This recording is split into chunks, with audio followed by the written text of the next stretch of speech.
కూటమి ప్రభుత్వం పరువు కర్ణాటక ఐటీ శాఖ మంత్రి తీసేశారండి. కూటమి ప్రభుత్వ పరువు ఏంటి కర్ణాటక ఐటీ మినిస్టర్ తీసేశారని చెప్పాలి.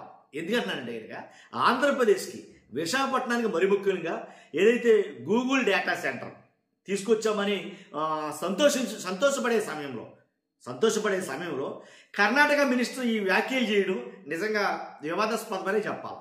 అదే ఏదో అభివృద్ధి అనేది జరిగింది, ఒక డేటా సెంటర్ తీసుకొచ్చాం అని సంతోషపడుతున్న కూటమి ప్రభుత్వానికి ఆ సంతోషాన్ని కూడా లేకుండా చేస్తుందేమో ఏంటి ఇటు వైఎస్ఆర్సీపీ కానీ అటు కర్ణాటక మినిస్టర్ కానీ. ఇప్పుడు వైఎస్ఆర్సీపీ అంటే కనుక దానికి ఒక అర్థం ఉంది. ఎందుకంటే కనుక అధికార పక్షం ఏదైనా చేస్తే ప్రతిపక్షం దాంట్లో ఉన్న తప్పుల్ని అట్లని ఎతకడం కామనే.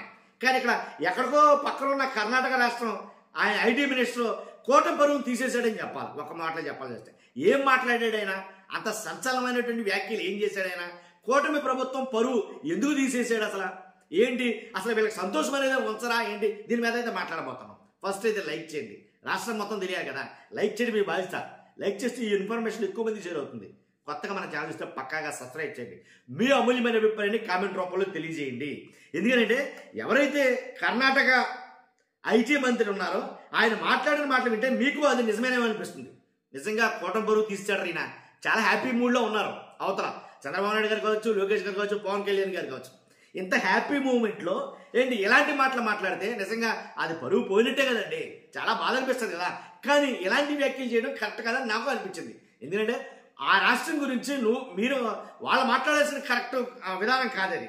ఏదైతే టెక్ దిగ్గజం గూగుల్ ఆంధ్రప్రదేశ్లో పెట్టుబడులు పెట్టేందుకు మొగ్గు చూపడం వెనక ఉన్న అసలు కారణాలు ఇవేనంటూ కర్ణాటక ఐటీ శాఖ మంత్రి ఎవరైతే ప్రియాంక్ ఖర్గే ఆసక్తికర వ్యాఖ్యలు చేశాడు. ఆయన ఆసక్తికర వ్యాఖ్యలు అనే కన్నా నన్ను అడిగితే కనుక అవమానపరిచే వ్యాఖ్యలు చేశాడని చెప్పాలి.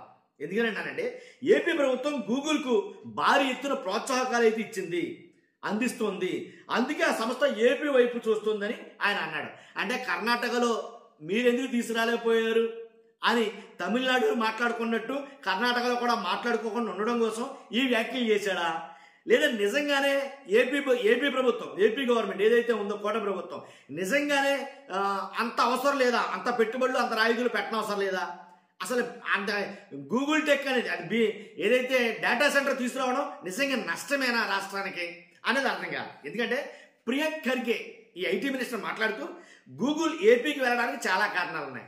ఆ కారణాలు ఏంటంటే అక్కడ ప్రభుత్వం ఆ సంస్థకు ఏకంగా 22,000 కోట్ల రూపాయల విలువైన ప్రోత్సాహకాలను ఇచ్చింది అని ఆయన మాట్లాడడం జరిగింది. కేవలం నగదు ప్రోత్సాహకాలే కాదు నగదు ప్రోత్సాహకాలే కాకుండాను ఇంకోటి ఏంటంటే జిఎస్టీ, రాష్ట్ర జిఎస్టీలో 100% రీఎంబర్స్మెంట్ కింద కంపెనీ కేటాయించిన భూమిపై 25% డిస్కౌంట్, నీటి టారిఫ్ల్లో కూడా 25% రాయితీ కల్పిస్తున్నారని ఆయన పేర్కోవడం జరిగింది. వీటికి అదనంగా విద్యుత్ ట్రాన్స్మిషన్ను 100% ఉచితంగా ఇస్తామని ఖర్గే చెప్పడం. ఈ వ్యాఖ్యలన్నీ కూడా ఆంధ్రప్రదేశ్ ఏం చేస్తుందో అర్థం లేకుండా చేస్తుంది, అసలు ఆలోచన ఉండే చేస్తుందా? జస్ట్ గూగుల్ డేటా సెంటర్, దాంట్లో వచ్చే ఉద్యోగాలెన్ని, దాంతో వచ్చే లాభాలేంటి, దాంతో ఉపయోగం ఎంత అనేది ఆలోచించకుండా ఒక డేటా సెంటర్ కోసం ఆంధ్రప్రదేశ్ ప్రభుత్వం 22,000 కోట్ల ప్రోత్సాహకాలు అయితే ఇచ్చింది. అంత అవసరం లేదే, అంత ఇస్తే రాష్ట్రం నాశనం అయిపోతుంది, రాష్ట్రం ఆర్థికంగా ఇబ్బంది పడుతుంది అని ఆయన మాట్లాడే విధానం అనమాట. ఎందుకంటే కనుక 22 కోట్ల ప్రోత్సాహకాల్లోనూ రాష్ట్ర జిఎస్టీలో 100% అంటే 100% రీఎంబర్స్మెంట్ ఇచ్చేటట్టుగా, అంతేకాదు ఏదైతే భూమిపై అక్కడ ఏదైతే డేటా సెంటర్ పెట్టుకుంటామన్నారో ఆ డేటా సెంటర్ భూమి పైన 25% డిస్కౌంట్, 25% డిస్కౌంట్ ఇచ్చి, అలాగే నీళ్లు అవసరమైన నీళ్ళు ఇవ్వాలి కాబట్టి ఆ నీళ్ల టారిఫ్ల్లో కూడా 25% రాయితీ కల్పిస్తున్నట్టు అంతేకాదు వీటికి అదనంగా విద్యుత్ ట్రాన్స్మిషన్ ఏదైతే కరెంట్ అవసరం అవుతుందో, వైజాగ్ సిటీ అంతటికి ఎంత కరెంట్ అవసరం ఉందో డేటా సెంటర్కి దానికి అన్ని రెట్లు ఎక్కువైతే అవసరం అవుతుందని అన్నారు చాలా మంది నిపుణులు. కాబట్టి అలాంటి విద్యుత్ ట్రాన్స్మిషన్ 100% ఉచితంగా అందిస్తున్నారు. ఇవన్నీ రాష్ట్రానికి కష్టమే కదా. ఈ విషయాన్ని బయటకు రాకుండా కేవలం గూగుల్ వచ్చిందని మాత్రమే పత్రికల్లో రాస్తున్నారని ఆయన అన్నారు. అదే మేము కర్ణాటకలో ఇన్ని రాయితీలు ఇస్తే కనుక, అదే మేము ఇక్కడ కర్ణాటకలో ఇన్ని రాయితీలు మేము ఇచ్చి ఆ గూగుల్ డేటా సెంటర్ని తెస్తే కనుక రాష్ట్ర ఆర్థిక వ్యవస్థను నాశనం చేసేస్తున్నారని చెప్పేసి మీరు విమర్శిస్తారో, కర్ణాటక రాష్ట్ర ప్రజలందరూ కూడాను రాష్ట్ర ఆర్థిక వ్యవస్థని మీరు నాశనం చేసేస్తారని విమర్శిస్తారు. కాదు ఆంధ్రప్రదేశ్ ప్రజలు అలా లేరు అని కర్ణాటక ఐటీ మినిస్టర్ ప్రియాంక్ ఖర్గే అలా మాట్లాడటం నిజంగా వివాదాస్పద వ్యాఖ్యలే అని అన్నాను నేను. ఎందుకంటే ఆంధ్రప్రదేశ్కి వాళ్ళు ఇస్తున్నారు, వాళ్ళకి నచ్చింది వాళ్ళు ఇస్తున్నారు. 22,000 కోట్ల ప్రోత్సాహాలు ఏంటి, 60,000 కోట్ల ప్రోత్సాహాలు ఇవ్వాలనుకుంటే ఇస్తారు. అది ఆ స్టేట్ గవర్నమెంట్ సంబంధించిన విషయం. కర్ణాటక మినిస్టర్ ఇలా మాట్లాడటం చాలా మందికి నచ్చలేదు. నన్ను అడిగితే మరి ముఖ్యంగా కూటమి నాయకులకి అస్సలు నచ్చవు ఇలాంటి మాటలు. ఎందుకని తెచ్చారు కాబట్టి. అది సామెత ఉంటుందండి, మీకు చెప్పాలి ఈ టైంలో. ఎలా అంటే మంత్రసానితనం ఒప్పుకున్న తర్వాత అంట బెడ్ వచ్చినా ఏదొచ్చినా సరే పట్టాలట. మంత్రసానితనం ఒప్పుకున్న తర్వాత, ఒప్పుకోకపోతే పర్లా, ఒప్పుకున్నాక ఎంఓయూ చేసుకున్న తర్వాత వచ్చినోడికి ఏంటి ఎలా ట్రీట్ చేయాలి, ఏదో సినిమాలో ఉంటుంది గర్ల్ ఫ్రెండ్లా ట్రీట్ చేయాలి అన్నట్టుగా అలా ఖచ్చితంగా ట్రీట్ చేయాల్సింది. దాంట్లో ఎలాంటి డౌట్ లేదు. నీళ్ళు ఇస్తున్నామా, కరెంట్ ఇస్తున్నామా, లేదా భూమి ఇస్తున్నామా, అది ఇస్తున్నామని అడిగినవన్నీ ఇవ్వాల్సిందే.